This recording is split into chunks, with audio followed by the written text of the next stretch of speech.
know, the one thing I miss about photography, especially in the digital photography age, is the actual pictures. No one prints anything anymore. Yeah, you know, I remember back in the day, the Polaroid camera, you know, it was one of those nostalgic 80s tech, and I feel sorry for the millennials these days. These new kids, they never had that tech until now.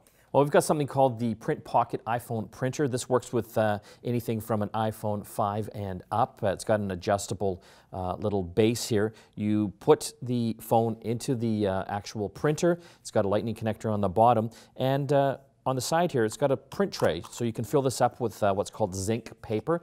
These are, I think, about 2 inches by 3 inches in size, and stick it in, and I can take a picture here. So let's see how that looks. Andy, can I take a picture of you? Absolutely. So there we go.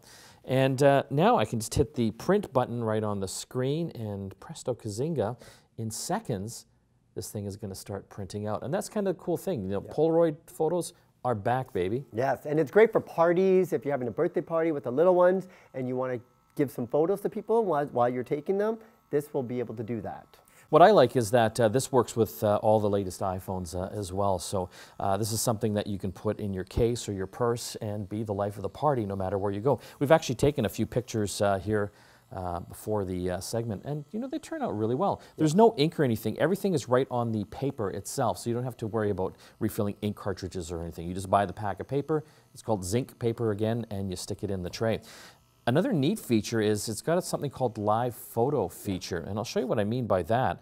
I can go into the scan function on the app, and just by putting the phone camera over top of the actual photo and touching it, it actually is captured a few seconds before and after while we were taking the photo. It's kind of like an animated thumbnail. Yes. And so it can bring a lot of excitement to people because you've taken this static photo, but then once you use the app on top of it, you're going to be able to see that photo literally come to life. So, you know, it's a nice little idea here. I love the fact that you can just take this thing with you no matter where you go. It works in conjunction with most of the newer iPhones out there. Again, it's called the Prynt Pocket iPhone printer. About $190 Canadian. And you get more information at prynt.co. That's Prynt.co.